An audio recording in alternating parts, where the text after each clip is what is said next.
Welcome to Roma village story.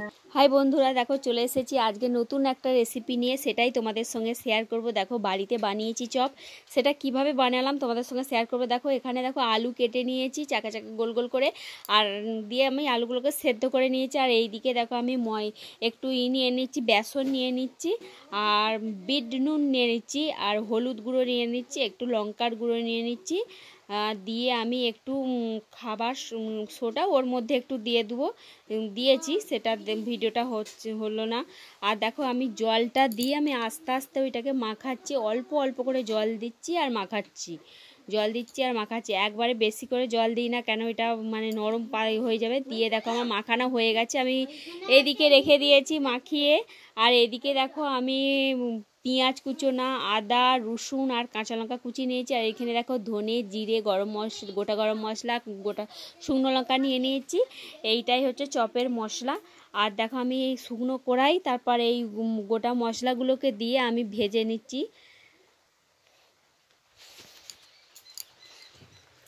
দেখো এইদিকে আমার হচ্ছে ভাজা ভাজা হয়ে এসেছে, খুব সুন্দর কিন্তু একটা গন্ধ উঠে গেছে। দিয়ে আমি একবার এটা গুঁড়ো করার জন্যে শিলের মধ্যেই আমি ঢেলে দেবো, দিয়ে ওইটাকে শুকনো গুঁড়ো করে নেবো। আর এইদিকে দেখো আমার আলুর খোলাগুলো ছাড়ানো হয়ে গেছে।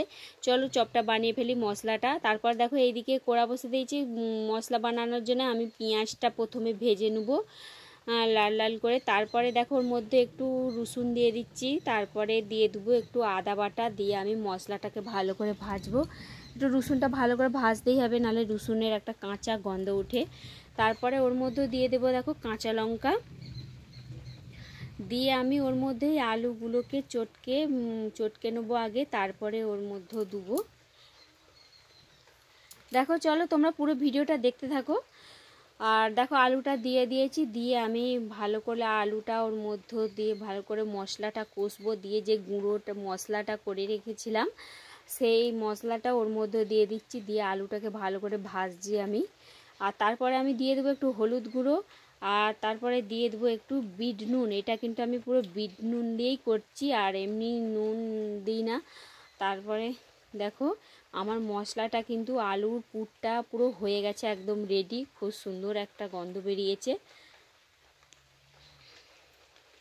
এভাবে মানে বাড়িতে চপ বানালে আর কিনে চপ খেতে ইচ্ছা করবে না, এত সুন্দর। তারপর দেখো একটা পাত্রের মধ্যে রেখে দিয়ে ওইটাকে ঠান্ডা করতে দিয়েছিলাম কিছুক্ষণ।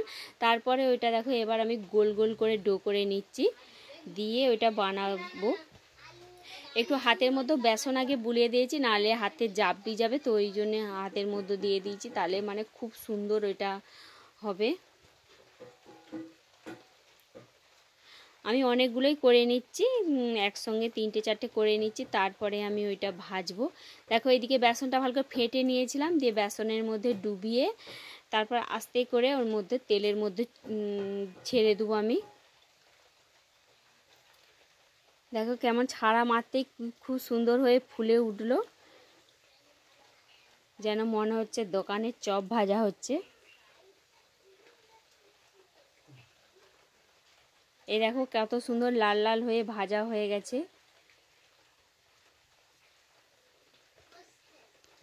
দেখো আমার চপটা রেডি হয়ে গেছে। ভিডিওটা ভালো যদি লাগে তো চ্যানেলটাকে একটা সাবস্ক্রাইব করে আমার পাশে থেকো।